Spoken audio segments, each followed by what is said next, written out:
The Uttar Pradesh Government Servant Discipline and Appeal Rules 1999। Service matter में काफ़ी matters Uttar Pradesh से maximum matter आते हैं सुप्रीम कोर्ट में, महाराष्ट्र से भी आते हैं, बिहार से भी आते हैं, हर राज्य से आते हैं, लेकिन उत्तर प्रदेश ज़्यादा बड़ा राज्य है, यहाँ से काफ़ी मैटर आते हैं। सर्विस मैटर में खाली गवर्नमेंट सर्वेंट के मैटर ऐसे नहीं है, आर्मी के सर्विस मैटर है, बाकी अलग अलग सर्विस मैटर है। हम हर सर्विस मैटर के रूल्स के ऊपर जितना पॉसिबल है उतना जानकारी देने की आपको कोशिश करेंगे। आज जानकारी हम आपको दे रहे हैं Uttar Pradesh government servant discipline and appeal rules 1999 के बारे में। जब कोई अपने अपने बड़े ऑफिसर के साथ पंगा लेते हैं, एब्सेंट रहते हैं, एरोगेंटली बोलते हैं, करप्शन करते हैं, कुछ ऐसा काम करते हैं कि जो उन्होंने नहीं करना चाहिए, तब उनके ऊपर एक्शन होता है। और फिर वो एक्शन का जो प्रोसेस है, वो प्रोसेस कैसा चलना चाहिए, कौन से नियम के अनुसार चलना चाहिए, तो वो ये नियम है, वो रूल्स है। और इसका जो ट्राइब्यूनल है, वो ट्राइब्यूनल का एक वीडियो मेरा अलग है, Uttar Pradesh public servant tribunal का, पब्लिक सर्विस ट्राइब्यूनल का, वो आप देख लीजिए। 1976 का है वो एस्टेब्लिशमेंट। और एडजुडिकेशन ये जो अथॉरिटी है यहाँ पे, डिसिप्लिनरी अथॉरिटी रहती है, इनके ऑर्डर के अगेंस्ट ट्राइब्यूनल में जा सकते हैं। ट्राइब्यूनल के ऑर्डर के अगेंस्ट हाई कोर्ट है, हाई कोर्ट के ऑर्डर के अगेंस्ट सुप्रीम कोर्ट है। अंडर आर्टिकल 136 एसएलपी फाइल कर सकते हैं, या हाई कोर्ट अगर अपील का सर्टिफिकेट देता है अंडर आर्टिकल 132, 33, 34 के अनुसार, तब आप रेगुलर स्टैट्यूटरी अपील में भी आते हैं। चलो दोस्तों, हम ये रूल्स के बारे में बात कर रहे हैं। इसमें सेक्शन 1 में थोड़ा सा कमेंसमेंट, टाइटल कमेंसमेंट के बारे में है। सेक्शन 2 में डेफिनेशंस है। सेक्शन 3 में जो है वो पेनल्टीज़ हैं। इसमें पेनल्टी जो है ना दोस्तों, पेनल्टीज़ में माइनर पेनल्टीज़ हैं और मेजर पेनल्टीज़ हैं। तो माइनर पेनल्टी जैसा आपका गुनाह रहता है, वैसे एक ये है। सुप्रीम कोर्ट का बहुत अच्छा 2-3 जजमेंट है, हमने सुप्रीम कोर्ट के केसेस में काफ़ी ये जजमेंट यूज़ किए हैं। वो जजमेंट भी क्लियर कट दिया है कि punishment from disciplinary committee should be given in the proportionate of that offense। Suppose simple offence है तो सिंपल पनिशमेंट चाहिए, मेजर ऑफेंस है तो मेजर पनिशमेंट चाहिए एम्प्लॉय को। लेकिन कभी कभी हम ये देखते हैं कि सिंपल पनिशमेंट है और डायरेक्ट डिसमिसल का क्या है, एक्शन लिया, ईगो में हुआ है, तो फिर ऐसा सुप्रीम कोर्ट भी होने नहीं देगी। इसलिए ये हायरार्की है, ऐसा है। तो माइनर पेनल्टी जो है, वो माइनर पेनल्टीज में सेंसर आता है, उसके कामकाज के ऊपर निगरानी रखो, withholding the increments hold करना है, stoppage at an efficiency bar, recovery from pay, fine वगैरह, फाइन पेनल्टी, ये माइनर पेनल्टीज में आ जाता है। मेजर पेनल्टीज में with holding the increments with cumulative effects, reduction of lower post, ये बहुत खतरनाक रहता है, reduction of to lower post which does not qualify from future employment,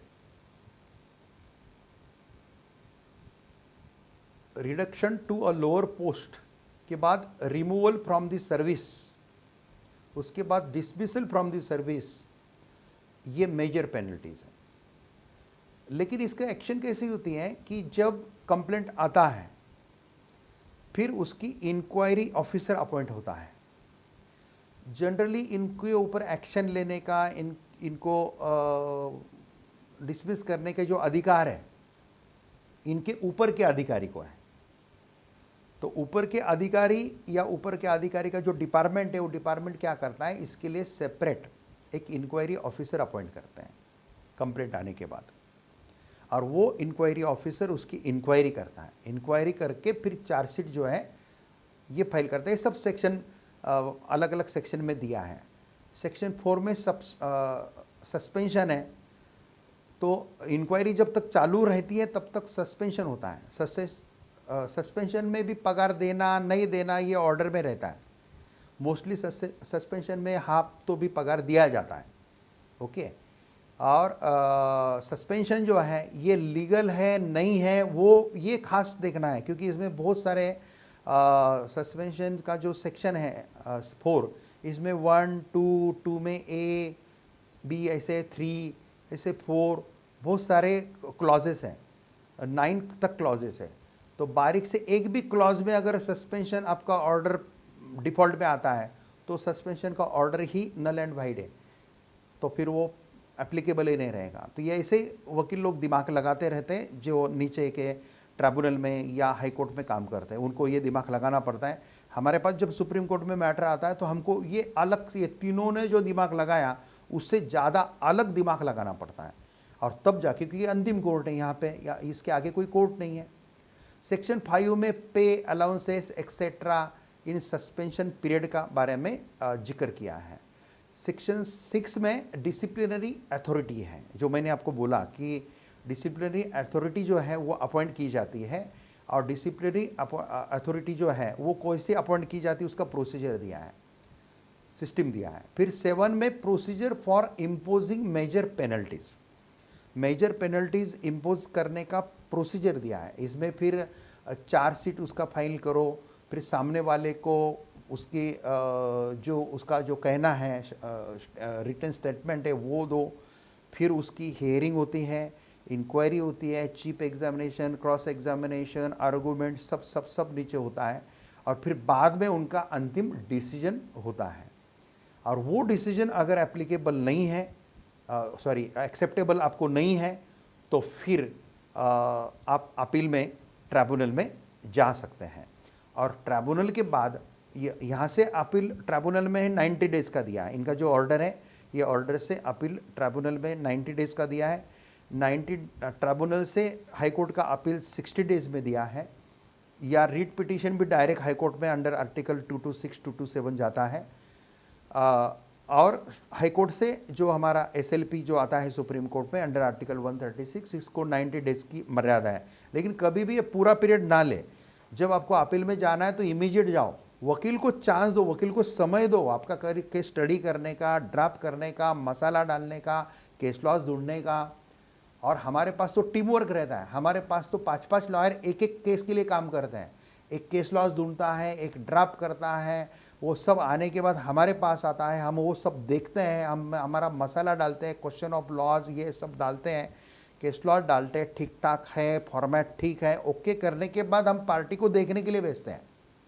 party ने ओके करने के बाद पार्टी को लगता है एक आधा पॉइंट और डालना चाहिए, उसका डॉक्यूमेंट जोड़ना चाहिए, सब हम जोड़ते हैं। जो पीछे के किसी भी कोर्ट ने डॉक्यूमेंट नहीं डाले वो डॉक्यूमेंट भी हम यहाँ पे ऐड करते हैं, स्पेशल एक अलग एप्लीकेशन ऐड करके with the permission with the leave of the court एक एप्लीकेशन रहता है, वो डाल के हम वो भी करते हैं। फुल प्रूफ केस हमको सुप्रीम कोर्ट पे करना पड़ता है, इसलिए यहाँ पे बहुत अच्छा दिमाग, बहुत अच्छा स्टडी करने का चांस भी वकील लोगों को मिलता है। और ऐसे काम करने वाले वकील के पास अगर आपका केस है तो आपको जीतने की और आपको रिलीफ मिलने का चांस भी अच्छा होता है। तो सेक्शन 10 में procedure for imposing minor penalty दिया है। फिर अपील का तो मैंने अभी बताया है। ये सेक्शन 11 में अपील का भी दिया है, कंसिडरेशन ऑफ अपील वगैरह है, रिवीजन है, उनका जो ऑर्डर है ये 90 डेज का मुदत क्यों है, उनका जो ऑर्डर है वो ऑर्डर के बाद ट्रिब्यूनल में जाने के लिए 90 डेज का मुदत क्यों है, क्योंकि इसमें आप रिव्यू का एप्लीकेशन डाल सकते हैं, रिवीजन का डाल सकते हैं, एक्स पार्टी अगर डिसीजन हुआ है तो उसको वो रिवाइव कर सकते हैं डिसिप्लिनरी कमेटी, या वो जो एडजुडिकेशन अथॉरिटी है वो कर सकते हैं। ऐसे सेक्शन इसमें दिए हैं। ये रूल्स प्रॉपरली रेफर करके अगर प्रॉपर प्लीडिंग होता है, ये होता है तो कोई प्रॉब्लम नहीं। जनरली स्टार्ट के 1 या 2 ऐसे ऑफेंस रहते हैं, उसको थोड़ा सा वार्निंग देके कभी कभी वो छोड़ भी देते हैं, नहीं ऐसा नहीं है। लेकिन ज़्यादा जब बार बार वही ऑफेंस होने लगते हैं तो फिर वो जो सर पे पानी चढ़ने के बाद जैसा होता है वैसा होता है, फिर वो जॉब छोड़ना पड़ता है। बहुत मुश्किल से गवर्नमेंट जॉब मिलते हैं दोस्तों। इसलिए मैं जितने भी गवर्नमेंट के एम्प्लॉयज़ हैं सबको बताता हूँ, अपना अपना काम ईमानदारी से करो, पब्लिक के सर्वेंट आप हो, पब्लिक का फाइल फटाफट फटाफट क्लियर करो, देरी मत करो। गवर्नमेंट ने बहुत अच्छा पगार आपको दिया है, इसलिए ऊपर कमाई जिसको बोलते हैं, ऊपर की कमाई वगैरह वगैरह, जो हम मराठी है तो मराठी शब्द निकल गया ऊपर कमाई, ऊपर की कमाई जो है वो ऊपर की कमाई आप लेने के चक्कर में पूरी फैमिली संकट में आती हुई मैंने देखी है। और इतना ही नहीं है कि कभी कभी रिटायर होने के बाद भी अगर निकल के आता है केस, तो रिटायर होने के बाद भी आपके ऊपर करप्शन का एक्शन होता है, और रिटायरमेंट के बाद भी लिलाव प्रॉपर्टी का करके पैसा वसूल होता है। वो हमने देखा है और हमने किया भी है। हम जब बॉम्बे हाईकोर्ट में थे तब भी किया है, कमिश्नर जब हम सेस्टैट में थे, सेंट्रल एक्साइज ट्राइब्यूनल में, तब भी हमने किया है, ये काम हमने किया है। इसलिए हम आपको डरा नहीं रहे हैं। अरे बहुत अच्छा जॉब मिला है, कार्यक्षमता से कीजिए। नेता लोग इतने कष्ट से चुन के आते हैं, उनको उनका एरिया का विकास करना है, उनके एरिया का विकास करने के लिए पूरा आप सहयोग करें। बराबर नेता और ब्यूरोक्रेसी अगर साथ में जुड़ जाती है तो कितना अच्छा विकास होगा। उसके साथ साथ पुलिस है, पुलिस का सहयोग है, तो फिर लॉ एंड ऑर्डर जैसा महाराष्ट्र में अच्छा है, गुजरात में अच्छा है, ऐसा ही लॉ एंड ऑर्डर अच्छा उत्तर प्रदेश में हो भी रहा है, लेकिन और अच्छा होगा, और अच्छा और प्रोग्रेस उत्तर प्रदेश करेगा। उत्तर प्रदेश को प्रोग्रेस के ऊंचे शिखर पर लेके जाने की शक्ति आपके ब्यूरोक्रेसी में है, आपके एम्प्लॉय में है। मैं ऐसी आपको शुभकामनाएं देता हूं, और आपके लिए प्रार्थना भी ईश्वर को करता हूं कि आपके खिलाफ कोई कानूनन कार्रवाई कभी ना हो, आपके कोई कानूनन कार्रवाई का फेस करने का कभी मौका ना आए। आपसे बहुत अच्छा काम हो, रिटायरमेंट के बाद आपको संतुष्टि मिले, समाधान मिले कि मैंने जो काम किया है, सेवा की है, निष्ठा से की है और बहुत ताकत के साथ की है। मेरे उत्तर प्रदेश की सेवा बहुत अच्छी की है। जय हिंद, वंदे मातरम। Thank you very much.